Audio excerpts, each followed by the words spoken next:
Olá, boa noite. Deixa eu só ajeitar um pouco melhor aqui a câmera.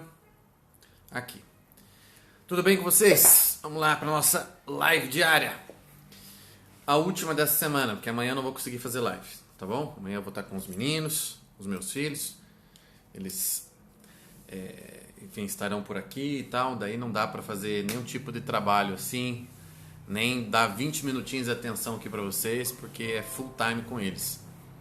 Sejam bem-vindos aqui todos, então, Ana, Aline, Júnior, quem mais? Carlos, Cláudia, já achou que eu não viria? Calma, trazei 2 minutos, pessoal, 2 ou 3 minutos. Beatriz, Patrick, Fabiana, Elis, todos bem-vindos. Gustavo, quem mais? Ananda, bem-vinda também.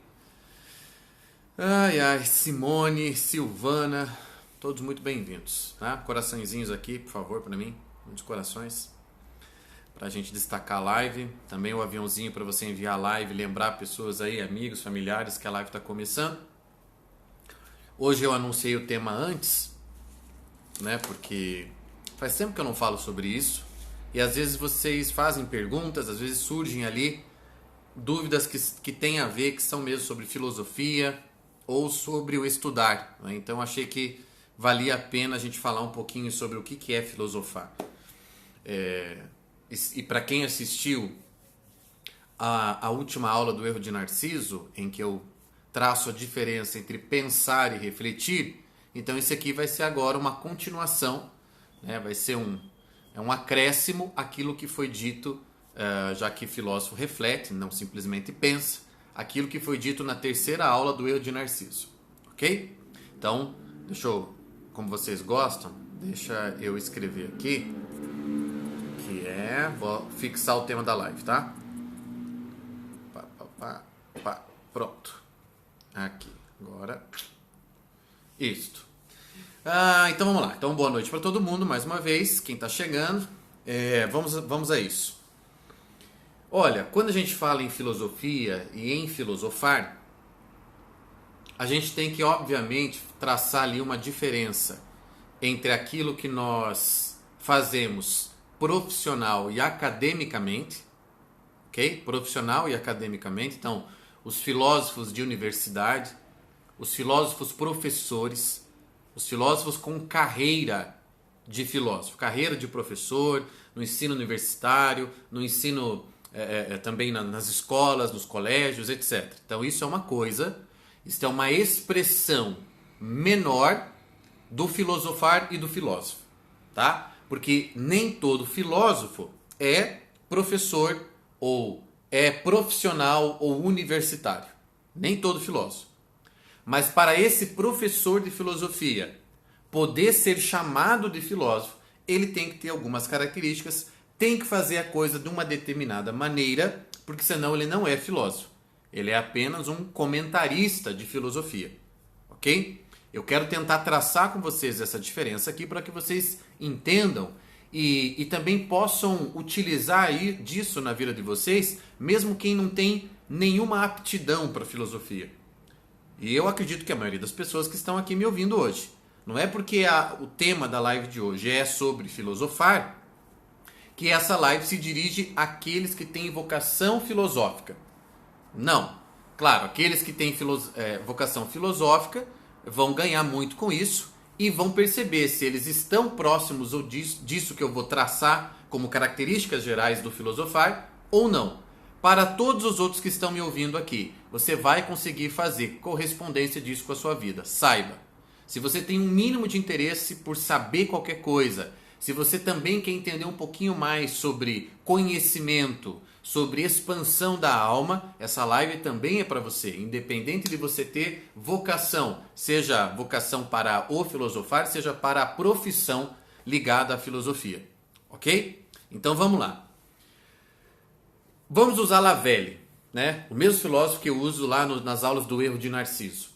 Filosofar é uma atividade.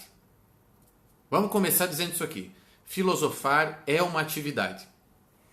Por que é uma atividade? E que tipo de atividade é? É óbvio que existem diferentes tipos de atividade. Por exemplo, Existe atividade física, básica, caminhar, correr, nadar, etc. Andar pela rua, atividade física. Existe atividade econômica, tá? Existe, sei lá, vários tipos de atividade. E a da filosofia, o filosofar, é uma atividade espiritual.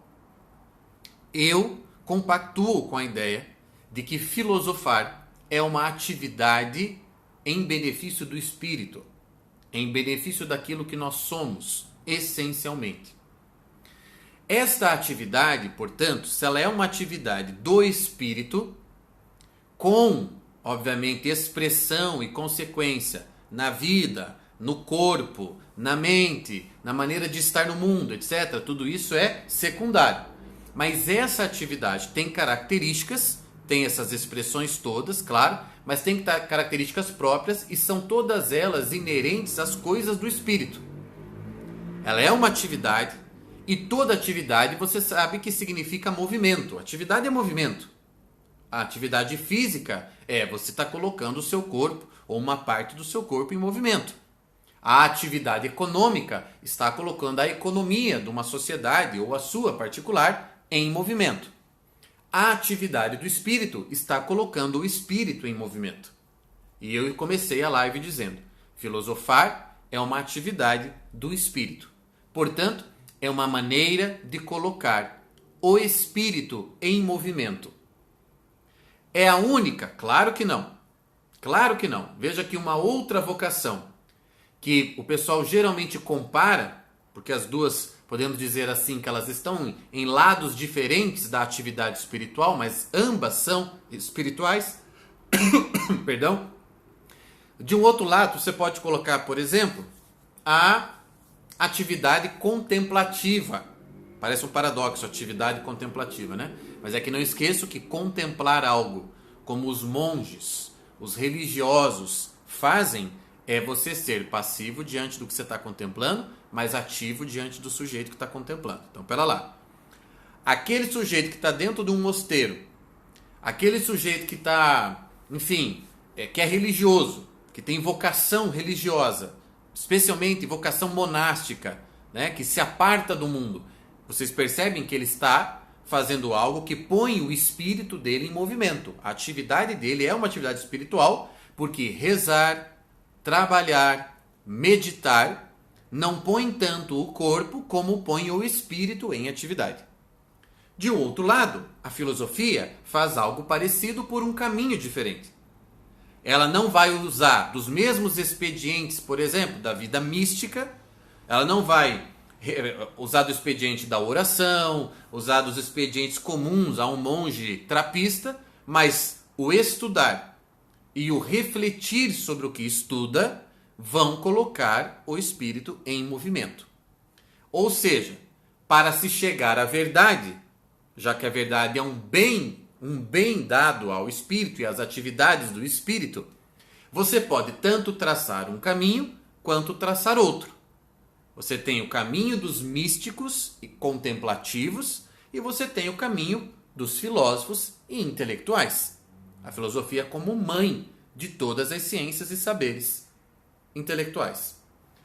Essa filosofia, ela é maior, ela é mais importante, ela é mais ampla do que todas as outras formas de conhecer, porque ela tem essas exigências que são exigências equivalentes, apesar de diferentes, mas equivalentes às exigências da vida de um monge. Deu para entender? Como a coisa é séria? Eu não estou falando aqui do intelectual, simplesmente. É claro que o filósofo é também um intelectual, mas ele é mais do que isso. Eu colocaria, você tem os intelectuais, são aqueles que a sua atividade principal é a atividade do intelecto. Ele é um sociólogo, ele é um escritor, ele é um cientista, todos esses podem ser considerados intelectuais. Porém, a gente não vai dizer que um cientista social necessariamente está fazendo uma atividade espiritual.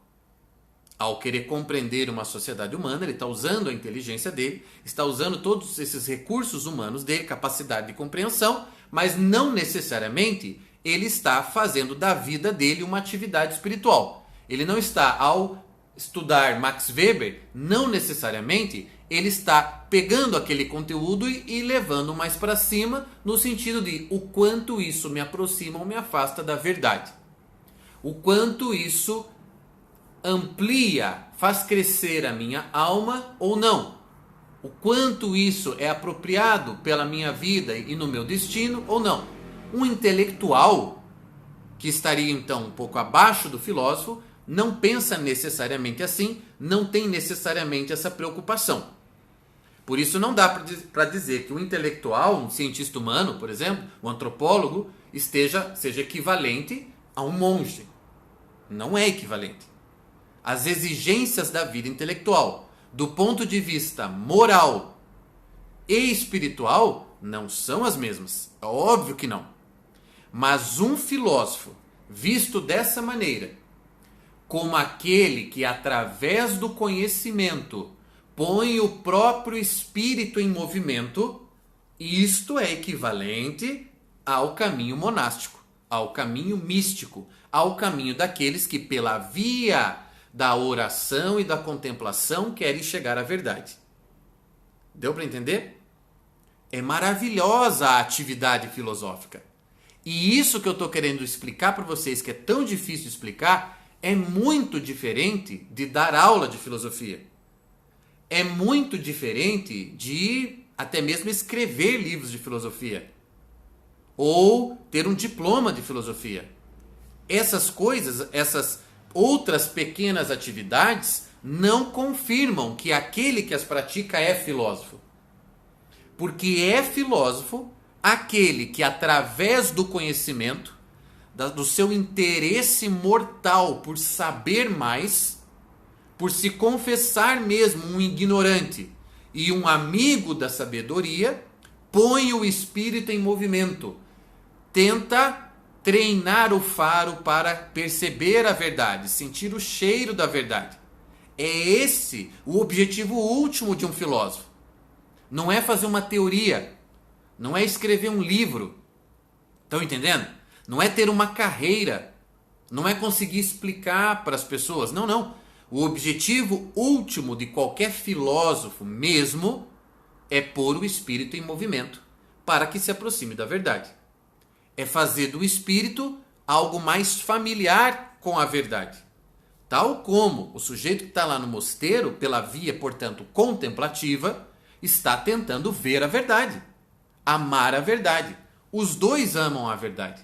Um vai por um caminho, o outro vai por outro, que é esse caminho não da via contemplativa, apesar de, no processo do conhecimento, haver, obviamente, momentos em que o filósofo tem que contemplar, o filósofo tem que estar momentaneamente na posição passiva em relação ao que ele está estudando, em relação ao que ele está querendo ver. É óbvio, passividade e atividade estão ali o tempo todo, trocando de lados, mas o que configura mesmo isso daqui não é a contemplação como atividade principal, mas é justamente a busca, a perseguição pela via do intelecto do crescimento espiritual, da aproximação, da familiaridade do filósofo com a verdade. Filósofo não quer ter teoria. Se ele escreveu teorias, se ele escreveu livros, se ele deu aulas, isso é uma consequência, até certo ponto natural, mas secundária da atividade. Tá entendendo? É a atividade.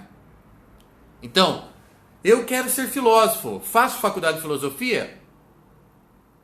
Não necessariamente. O que é que você entende pela frase quero ser filósofo? Entende?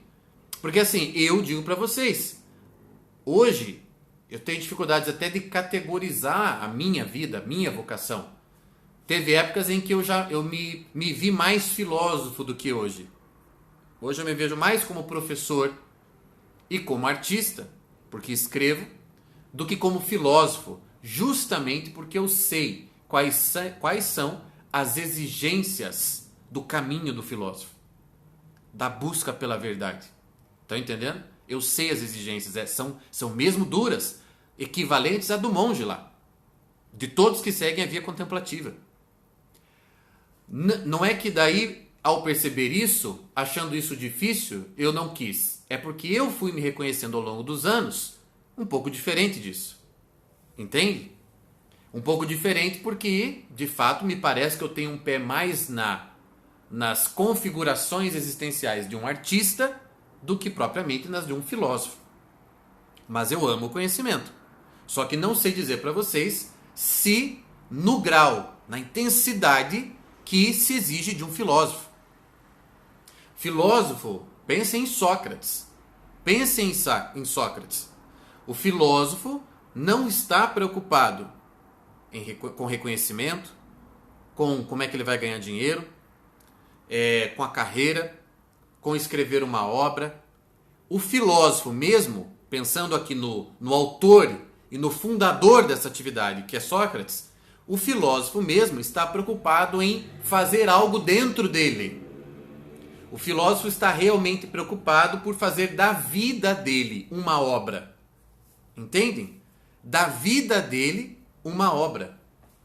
É muito diferente de um professor, é muito diferente de um intelectual, que estão preocupados, tanto professor quanto intelectual, em oferecer uma obra, seja oral, né, o professor, que ele quer explicar, seja por escrito, ou dando cursos, etc. Os intelectuais, os professores, querem oferecer algo, materialmente falando, para aqueles que o acompanham, que o leem, que o ouvem, porque eles querem participar de um debate, não é por vaidade, não, eles querem participar de um debate, eles querem praticar dialética, eles querem discutir, eles querem aprender, eles querem ensinar. O filósofo pode passar a vida inteira quieto. Deu para entender? Ele pode passar a vida inteira quieto, sem dar uma aula. Uma aula sequer.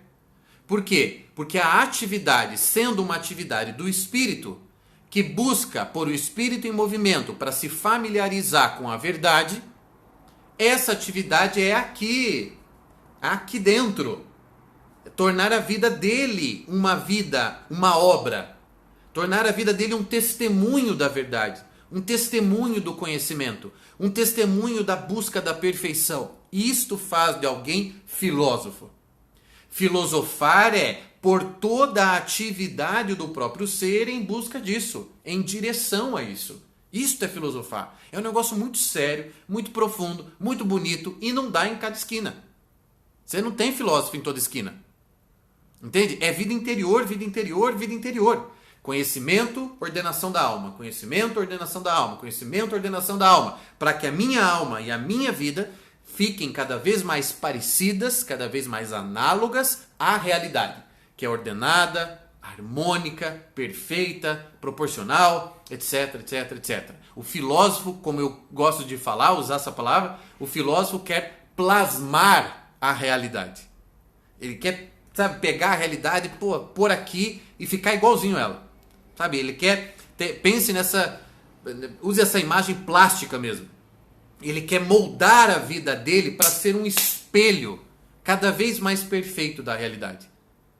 Pensem, portanto, em filósofos, vocês pensam em Sócrates, vocês pensam em Aristóteles, vocês pensam em Lavelle, vocês pensam em Ortega Gasset, vocês pensam em Eric Feiglin e por aí afora. É gente dessa envergadura, é gente desse tamanho. E em todos os outros que a gente não tem como conhecer, porque podem não ter escrito nada, podem não ter dado nem aula. Podem ter feito da vida uma busca pelo conhecimento, não pelo conhecimento em si, mas porque o conhecimento é caminho, é meio para alcançar a verdade. É meio para alcançar a verdade, não é um fim em si mesmo, entende? O filósofo não vai se satisfazer em entendi as ideias de Platão. O filósofo, o intelectual vai se satisfazer. Entendi Platão, posso agora escrever uma obra sobre ele, posso dar um curso sobre Platão. O filósofo não. O filósofo pode ficar uma vida inteira tentando entender um livro. O filósofo pode ser mais inteligente, mais burro. Não interessa isso aqui. O filósofo não quero simplesmente entender a obra de Platão. Eu quero promover dentro de mim os movimentos de alma que Platão promoveu dentro dele para conseguir enxergar a vida daquela maneira. Para conseguir ordenar a si mesmo daquela maneira. Entende? Para não perder o senso das proporções. Para ter olhos para olhos tanto verticais quanto horizontais sobre a realidade, que alcançam a realidade. É isto o jeito que faz o filósofo. É um negócio mesmo maravilhoso, é lindo demais. E é um negócio assim que é duro, que faz da vida do sujeito um sacerdócio, uma devoção. Uma devoção ao conhecimento, não, volto a dizer, não do conhecimento pelo conhecimento. Uma devoção ao que o conhecimento pode frutificar dentro dele. E o grande fruto do filósofo, o que o filósofo mais quer, o fruto que ele quer mais saborear, é um fruto chamado verdade. É isso que ele quer saborear, ele quer o fruto da verdade. Entende? Isso, vocês estão? Estou vendo o comentário aqui, vocês estão entendendo? Olavo, claro que é filósofo. Óbvio. E nunca sentou num banco de faculdade de filosofia. Entendem? Aqui, ó, o que mais? Não é compreender a obra, é ordenar dentro de mim a realidade. Isso, a realidade é ordenada. Eu sou desordenado. Deixa eu ficar olhando para a realidade. Mesmo, imitando a realidade, para trazer essa ordem para dentro de mim. Tá? Sim, é profundo. Ser quem você é em qualquer situação. Você ter uma consistência. Isso também é ser filósofo, óbvio. A verdade é uma só. Então, qual é essa verdade? A verdade é uma, né? A verdade é uma. Então, quem é religioso, a verdade é a voz de Cristo, é a voz do Nosso Senhor, a verdade é a ação de Deus, a verdade é isso. Entende? Como você quiser chamar. Mas não existem verdades, existe a verdade. Tá? A verdade e tudo que estiver em consonância com ela é verdadeiro.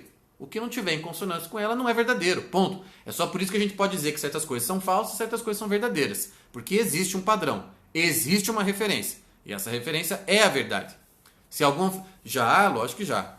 Certos filósofos só são lidos e estudados até hoje, só podemos meditar sobre certas coisas até hoje, porque de fato o que eles disseram é verdadeiro. A verdade resiste ao tempo, a mentira não resiste. Gente, guarde isso aqui. A mentira não resiste à ação do tempo. Não resiste. Entende? Agora, a verdade resiste.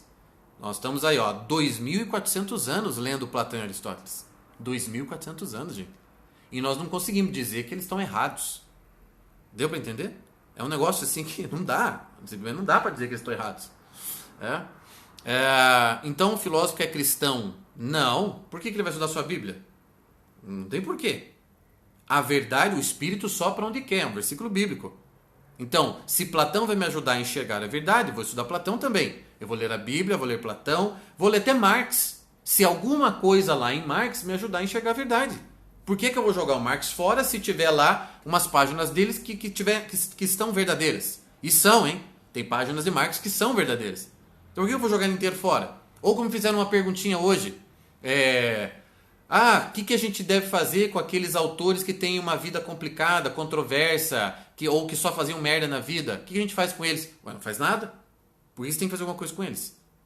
Você vai jogar fora os livros do Henry Miller, porque ele era um sem vergonha, safado, que ficava de mulher para mulher? Você vai jogar fora os livros dele? Você vai jogar fora os livros de Bocage? Você não vai ler os poemas de Bocage, porque ele ficava de bordão em bordel? O que é isso? Qual que é? A tua moral é de uma criança de 3 anos de idade? Tua vida moral é desse tamanho. Então, eu vou falar pra você não vai ler ninguém. Você não vai ler nem Dostoiévski. Talvez o maior prosador da história. Você não vai ler Dostoiévski, porque o cara era viciado em jogo.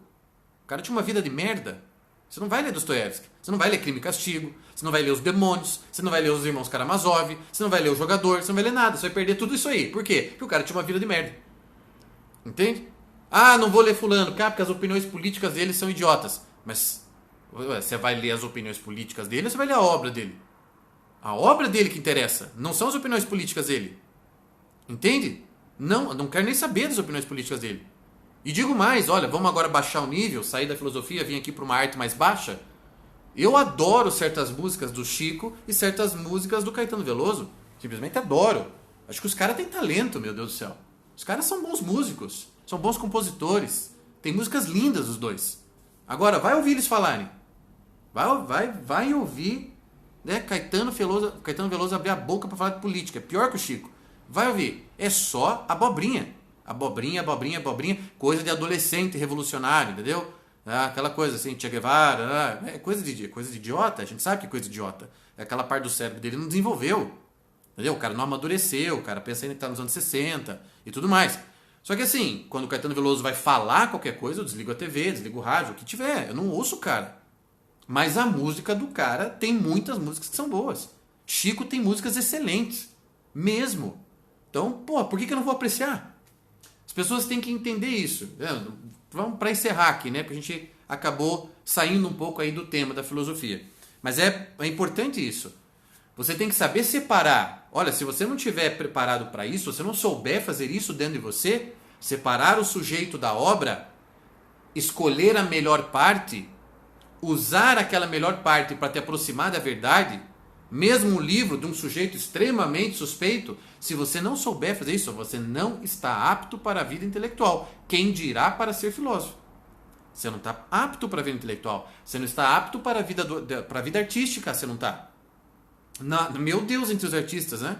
Meu Deus, se eu for só ler, apreciar quadros, músicas, livros de artistas que tinham uma vida bem regradinha, bem bonitinha. Olha, como eu falei na caixinha hoje, respondendo a pergunta, tua biblioteca vai ficar bem vazia. Porque salvam-se os dedos da mão, assim, entre os artistas. Entende? Com vida bonitinha. Então, assim, eu vou jogar fora? Óbvio que eu não vou jogar fora. Então é isso, também ter essa... não é nem sabedoria, é bom senso, gente. Bom senso, tá? Tem o sujeito e tem a obra. Entre filósofos, sujeito e obra são sinônimos. Aí vale a pena você fazer a distinção, sim, você tomar esse cuidado. Porque já que para o filósofo o que mais importa é fazer da vida dele uma obra, um monumento de busca da verdade, então se a vida do sujeito é toda estrupiada, toda cheia de mentira, toda cheia de erro, porque ele quis errar, aí eu concordo que, opa, esse filósofo aqui não é dos melhores. Esse filósofo aqui tem coisa que o cara não bate, não dá, hein? Não dá para tomar ele como modelo. Então entenda o que eu estou querendo dizer. Você pode ter como modelo um filósofo de ideias mais ou menos. Mas a vida dele é íntegra e o amor dele pela verdade são íntegros. Então ele pode ser teu modelo. Ele pode, como o meu é, Julián Marias. Que, olha, tá longe de ser o melhor filósofo do século XX. Tá longe. Julián Marias não é mesmo o melhor filósofo do século XX. Mas como homem, como filósofo, como pessoa íntegra, olha, das biografias que eu conheço, a dele, para mim, é a mais tocante, a mais sensível, a mais maravilhosa. E por isso ele é o modelo da minha vida. Como filósofo. Entendem? As ideias dele, tem gente que escreveu melhor, tem gente que é mais profundo, tem gente que tem ideias muito mais interessantes, etc, etc. Mas as pessoas têm que entender isso. Eu estou falando de um filósofo. Agora, estou falando de intelectuais, estou falando de artistas. A conversa muda. Até a tua apreciação moral sobre aquilo tem que ser outra. Tem que ser redimensionada. E você tem que ser maduro na hora de se apropriar e distinguir certas coisas. Tá bem?